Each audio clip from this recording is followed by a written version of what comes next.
अस्सलाम वालेकुम वरहमतुल्लाहि वबरकातुहू। नाजरीन, आप सभी का एग्ज़ाम हो चुका है, यानी कि डिग्री पार्ट 2 एग्जामिनेशन 2024 सेशन 2022 और 25। ठीक है, पेपर कोड आप देख पा रहे होंगे, लिखा हुआ है UG2 यानी कि part 2 MB Urdu art group D से F, और D आपका आप देख पा रहे होंगे लिखा होगा बाएं साइड में 171 है। सेकेंड पाली में हुआ था आप लोग का एग्ज़ाम, यानी द्वितीय पाली में एग्ज़ाम हुआ था, तो उसका आंसर की लेकर हाजिर हूँ। अगर आप हमारे चैनल पे नए हैं तो चैनल से जुड़ जाइएगा, सब्सक्राइब कर लीजिएगा और लेटेस्ट अपडेट के लिए बेल आइकन दबाना ना भूलिएगा। तो चलिए देखते हैं क्वेश्चंस और आंसर्स को। तो सवाल नंबर 1 जो हम लोगों से पूछा था कि नज़्म जो है किस ज़बान का लफ्ज़ है, तो नज़्म जो है किस ज़बान का लफ्ज़ है, तो इसका जो जवाब हो जाएगा आपका ऑप्शन नंबर बी यानी अरबी।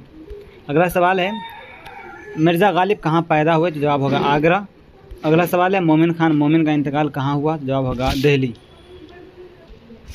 अगला सवाल आपसे पूछा है कि चौथा नंबर पे है अंजुम मानपुरी का इंतकाल कब हुआ, तो जवाब होगा 1958 ईस्वी। अगला पूछा है सैयद इकराम हुसैन जो है किस शायर का असली नाम है, तो पाँचवा का आंसर होगा परवेज़ शाहिदी। ठीक है, और फिर आपको जो छठा नंबर पर सवाल पूछा है, छठा नंबर पर सवाल पूछा है कि वह जो शायरी का सबब हुआ किसका शेरी मजमुआ है, तो जवाब होगा कलीम आज़ीज़।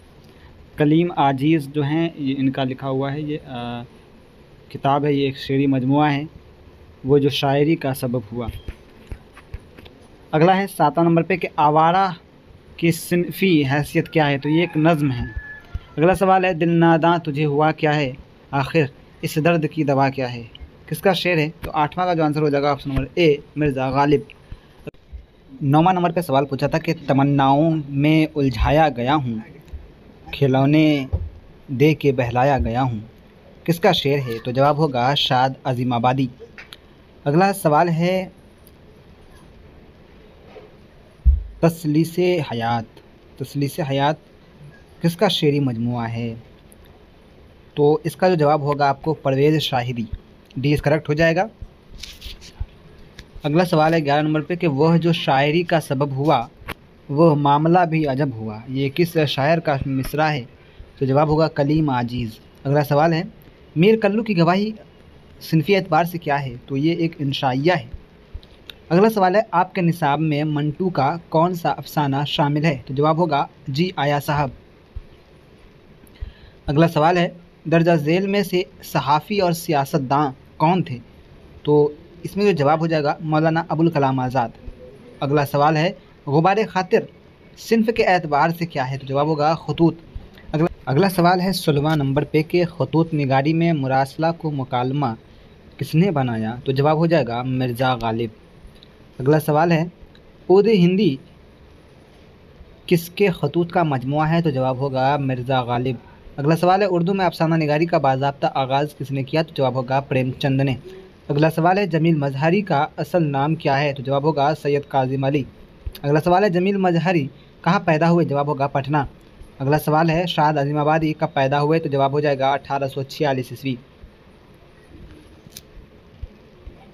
अगला सवाल है शाद अज़ीमाबादी का असल नाम क्या है, तो जवाब होगा सैयद अली मोहम्मद।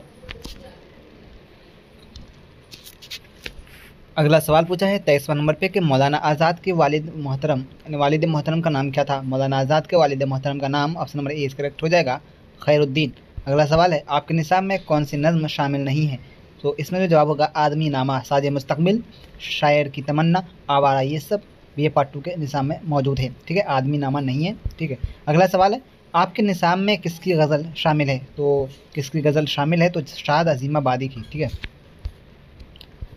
आगे बढ़ते हैं। अगला सवाल है शायर इनकलाब किस शायर को कहा जाता है, जवाब होगा जोश मरिया आबादी।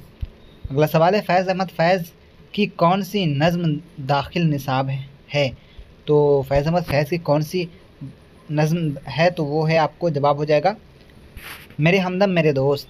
अगला सवाल है जिस नज़्म में खुदा की तारीफ़ व तौसीफ़ की जाती है उसे क्या कहते हैं, तो ऑप्शन नंबर सी करेक्ट हो जाएगा हमद।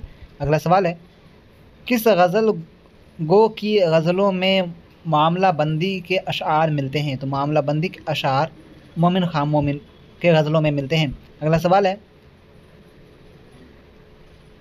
मकर शायराना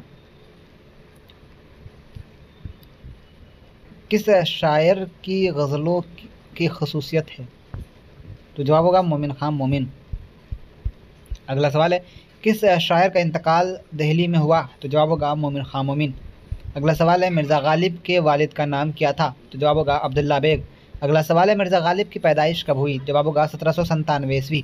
अगला सवाल है, गज़ल नीम वहशी सिन्फ सुखन है, ये किस का कौल है? तो ये जो आपको कहना है कलीमुद्दीन अहमद जी का। अगला सवाल है, रिसाला अल-बलाग किसने जारी किया? अल-बलाग अबुल कलाम आज़ाद ने। अगला सवाल है, मौलाना अबुल कलाम आज़ाद का इंतकाल कहाँ हुआ? तो जवाब होगा दिल्ली। अगला सवाल है, किराए की टमटम किसका इंशाइया है? जवाब होगा अंजुम मानपुरी। अगला सवाल है, मुसद्दस में कितने मिसरे होते हैं? तो जवाब होगा 5। अगला सवाल है, रुबाई किस ज़बान का लफ्ज़ है? तो जवाब होगा अरबी। अगला सवाल 40 नंबर पे, कि गज़ल का पहला शेर जो हम काफिया वो हम रदीफ हो क्या कहलाता है? तो जवाब होगा मतला। अगला सवाल है, लफ्ज़ हक की जिद क्या होगी? तो हक का होगा बातिल। अगला सवाल है, विसाल की जिद क्या है? तो जवाब होगा मुलाकात। अगला सवाल है, काफिया की जमा क्या है? तो कवाफ़ी। 44 नंबर पे सवाल पूछा है, ज़र्फ़ की जमा क्या होगी? तो जवाब होगा ज़राफ़त। सी एस करेक्ट हो जाएगा। अगला सवाल है, माना के एतबार से इस्म की कितनी किस्में हैं? तो ऑप्शन नंबर ए करेक्ट हो जाएगा, 2। अगला सवाल 46 नंबर पे, के रज़ा ज़ेल में से इस्म ख़ास कौन है? जानवर, परिंदा, अहमद, हाथी। तो जवाब होगा अहमद। अगला सवाल है 47 नंबर पे, कि जी आया साहब सिनफी एतबार से क्या है? जवाब होगा अफसाना। अगला सवाल है, सादत हसन मंटो की वजह शोहरत क्या है? तो जवाब होगा अफसाना निगार। अगला सवाल है, गुबार खातिर किस सिन्फ का मजमुआ है? जवाब होगा खतूत। और इस वीडियो का आखिरी सवाल है, कलीम आजीज़ ने किस सिन्फ में शोहरत पाई? तो जवाब होगा गज़ल गोई। ठीक है, सी इज़ करेक्ट हो जाएगा। तो इस वीडियो में बस इतना ही। देखते रहिए हिंदुस्तान एजुकेशन। मिलते हैं अगले वीडियो में। गुड बाय, टेक केयर, अल्लाह हाफिज़।